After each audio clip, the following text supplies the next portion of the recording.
Yet another education leader on tonight. Good conversation coming up.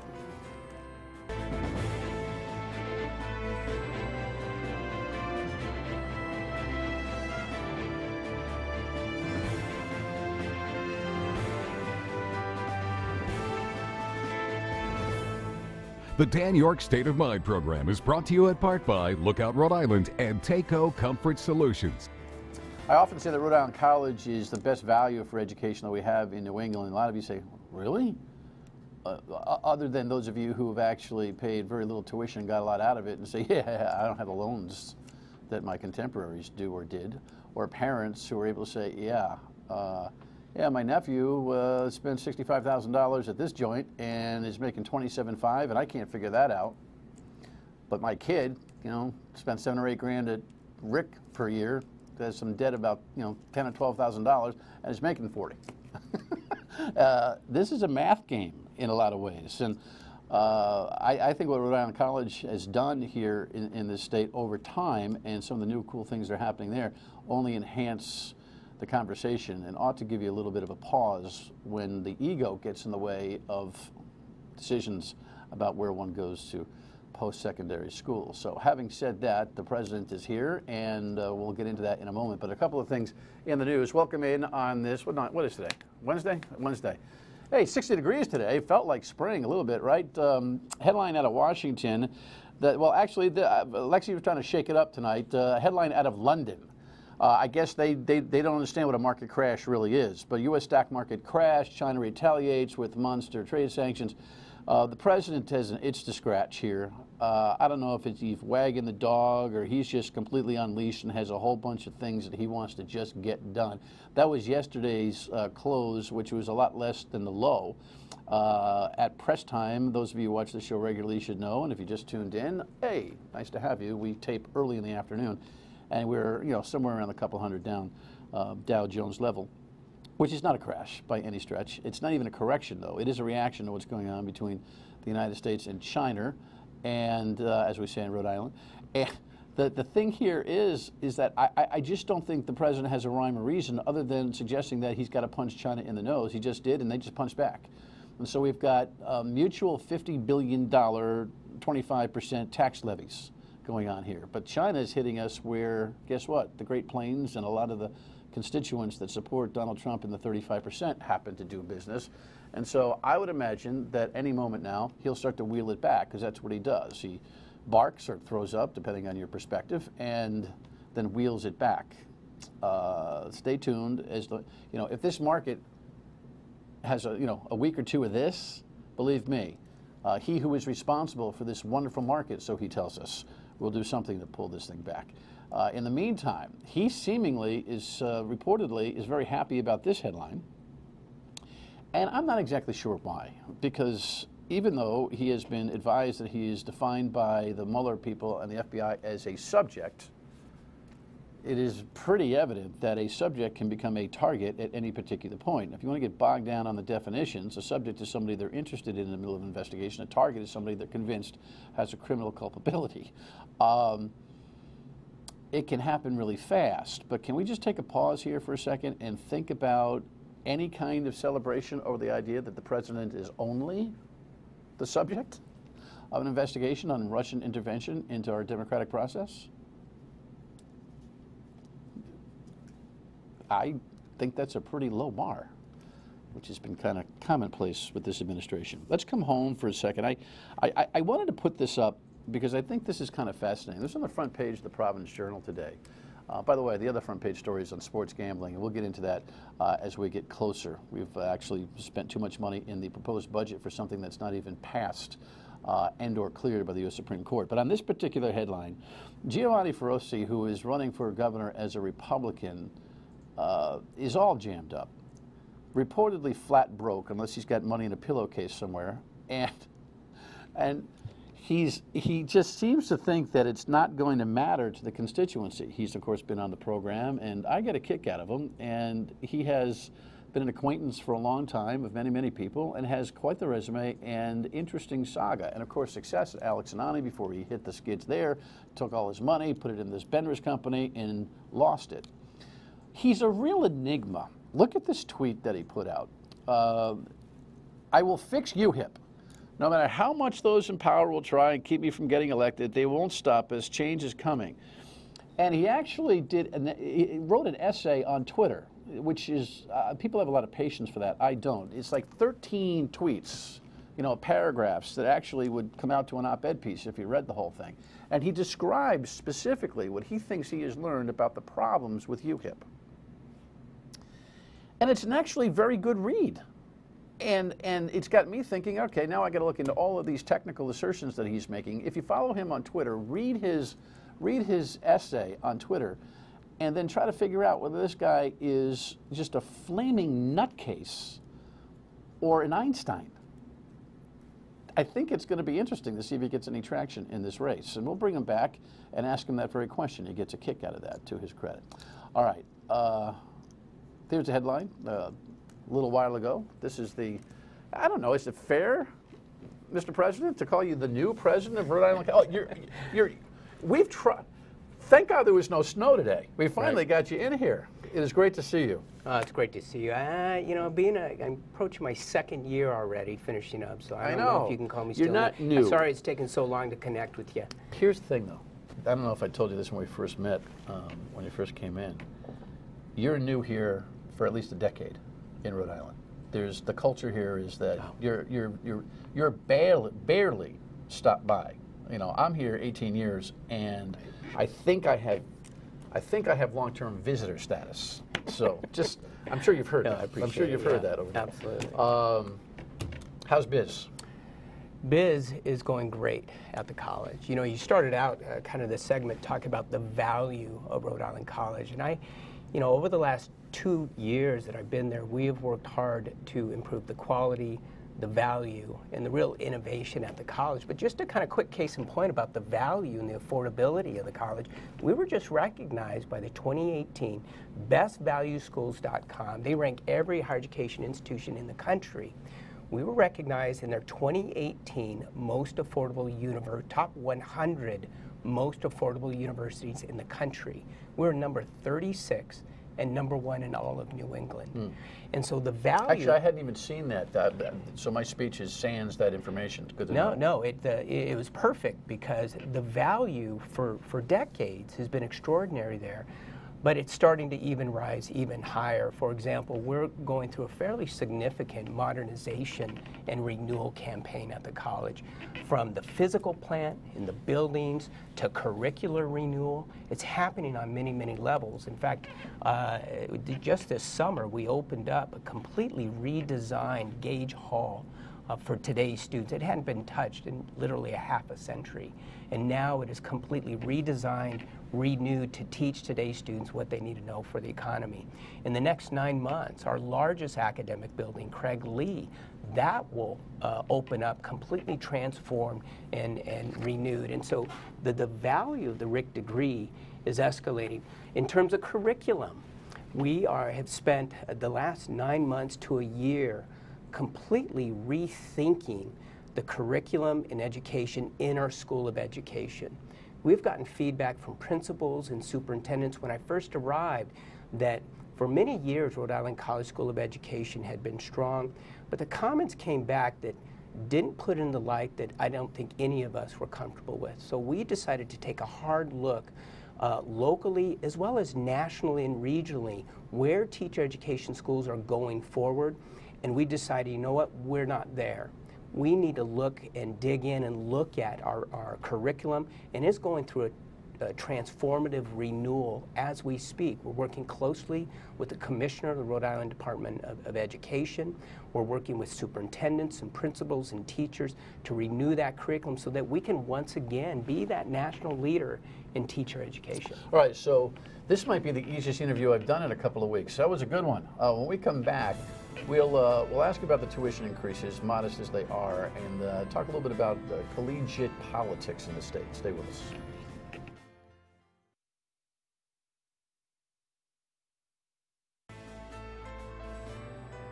I'm disappointed that the commission voted to increase the tuition.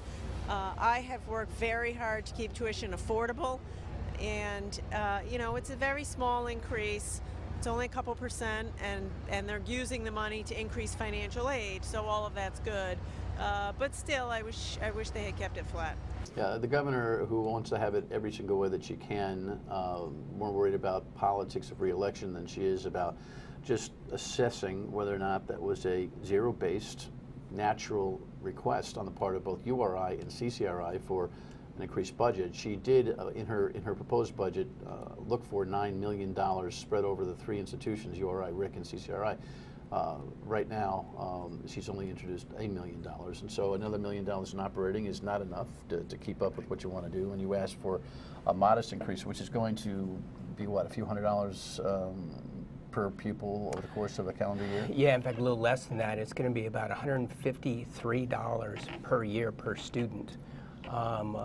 Going forward. The 2% would generate about $800,000 that, yes, we're going to be focusing on some of the financial assistance for students that are hardest hit by this increase. But there's a lot of work we still have to do to create a better education experience for students at RIC. I just wanted to point out that the post-secondary commissioner, who was a recent guest on the program, I thought was more even-handed about it. A little clip from her. To make sure that we maintain the great momentum at URI and Rhode Island College in terms of students reaching their educational goals. You know, I'm not a big fan of increases, and I don't cover for administrators or politicians who I think have misspent the money. Did you have a thought about the governor complaining about this increase? No, I certainly understand the position she's in similar way, you know, the college, no one likes to raise tuition. You know, it means for many of our students, they're going to have to get a couple more hours of work. Some of our students might have to get an extra job. I think where we're at with this issue is that we have to not only balance some of the challenges that many of our students face economically to afford education, right? The affordability is key here in the state and for the college. But at the same time, we have to design the type of educational experience that, frankly, our students and our families are expecting. Let's just take academic advising, which is one of our high priorities, and a bulk of the new resources coming in will go towards enhancing, putting in professional advisors for the college. It's something that's expected today, and it has to be enhanced. If a student isn't getting good advising, it's one of the core services we provide. If they're not getting great guidance and direction in the type of courses they have to take, then that means their time in school might take longer. It means it may cost them more if they can't graduate in a timely manner. And so it's an area that certainly we've looked at, are looking at, or wanting to enhance. I know University of Rhode Island, they've recently professionalized their advising system. But yeah, there's a lot of infrastructure we have to build. You know, one of the things I find to be interesting specifically on, you know, for years and years and years, and even every once in a while when I'm feeling kind of flippant, I'll kid around with RIC in terms of it being kind of a, you know, a social factory. I mean, but social work is a major academic study there. Oftentimes I would chide the legislature that we've got too many RIC students in it, spending our money, you know, copiously without giving due consideration to priorities. Having said that, I think that it's kind of calmed down a little bit. I haven't had a lot of reason to make those commentaries. I just want to full disclose because you're only here a couple of years. I used to have some fun with RIC, but never did I forget, even in the past years and over the previous administrations, up until now, that the choice to go to RIC, if you want to be a teacher, if you want to work in social work, if you want to be a nurse, and there are now more fields of study that are growing in prominence there, you're really crazy not to give it consideration.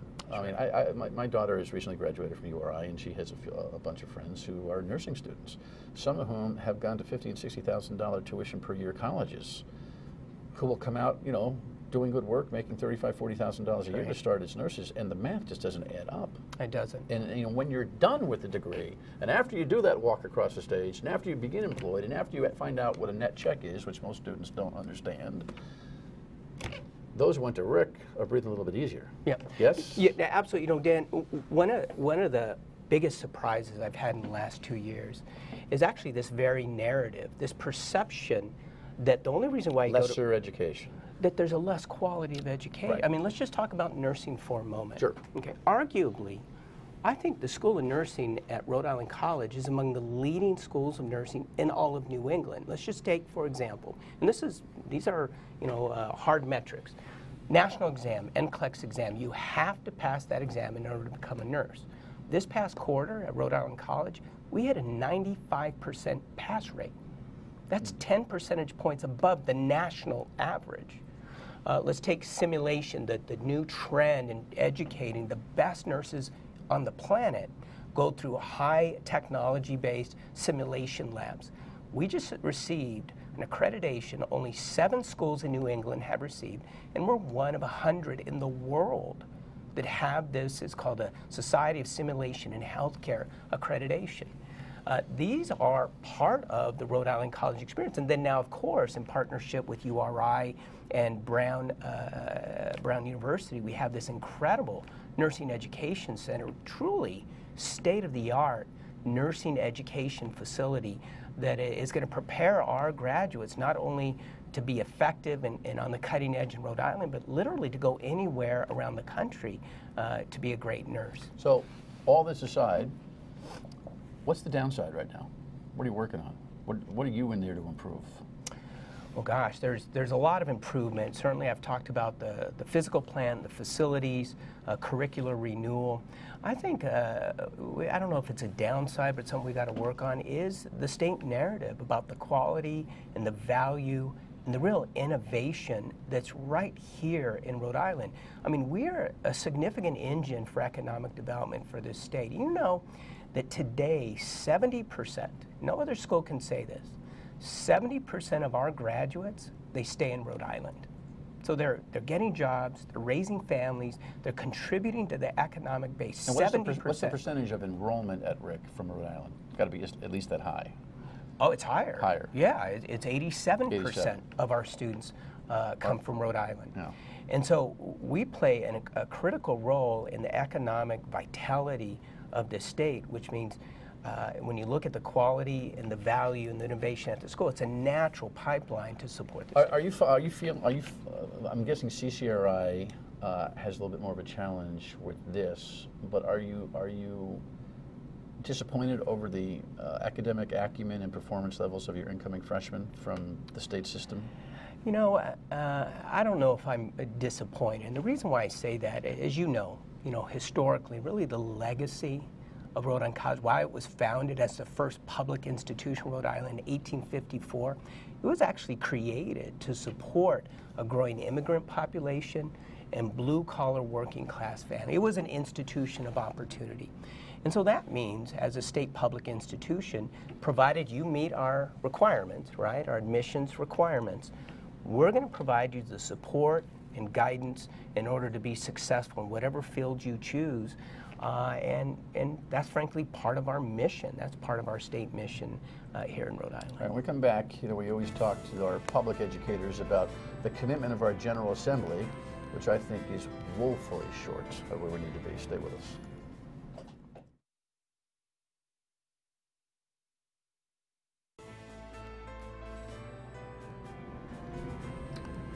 Rhode Island College, if you haven't been by the campus, you ought to check it out. I think the President Sanchez has a little bit of a grip now, 2 years in, as to a little bit of the disconnect between the general population's understanding what RIC does and what the RIC community, both current students and alumni, understand it to be. I think in part it's due to 2 reasons. Internally, I think RIC has got to step up and do a little bit more marketing and tell the story. I say the same thing to President Dooley about URI. His Think Big, We Do is, I think, starting to penetrate over a few years now in terms of a brand marketing thing.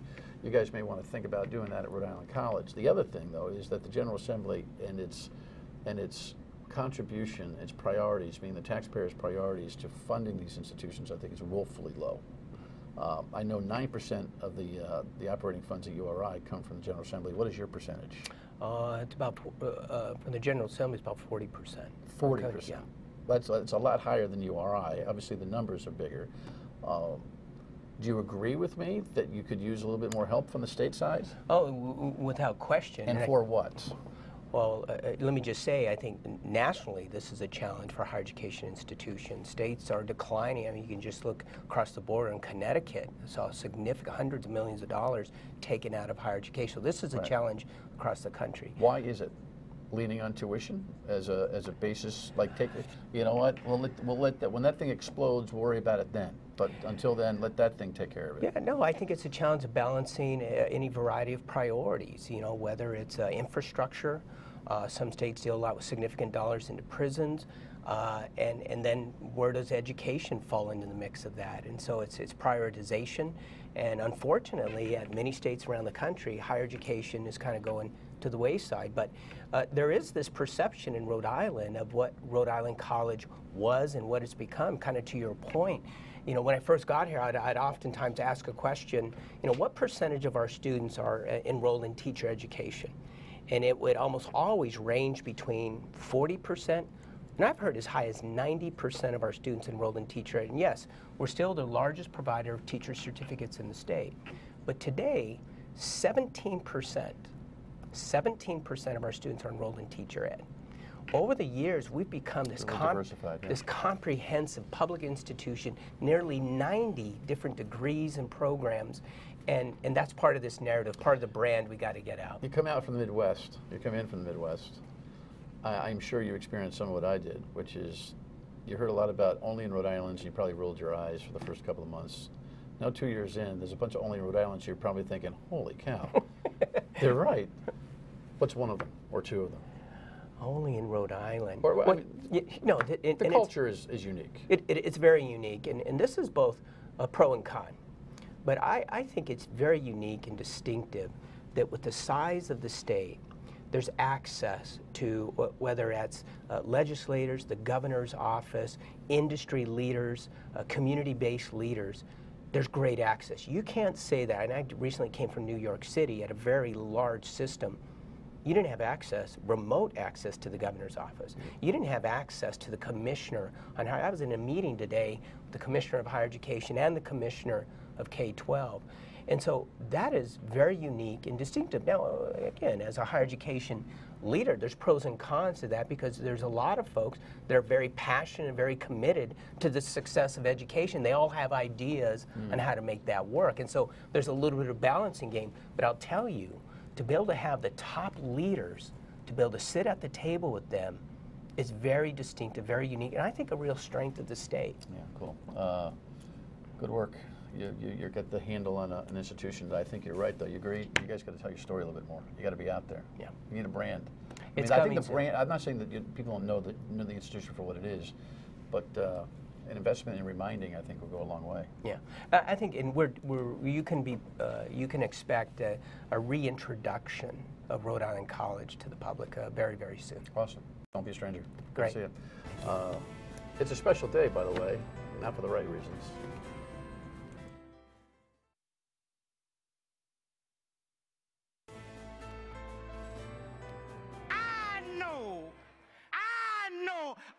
God didn't bring us this far to leave us. So just as I say we aren't going to let any dogs or water hoses turn us around, we aren't going to let any injunction turn us around. Somewhere I read that the greatness of America is the right to protest far right. We have a culture marking anniversaries, and MLK Jr. Day is, a winter holiday that people will or will not observe, but it's 50 years ago today that we lost him. Got to talk about that around the kitchen table tonight or tomorrow. Good night.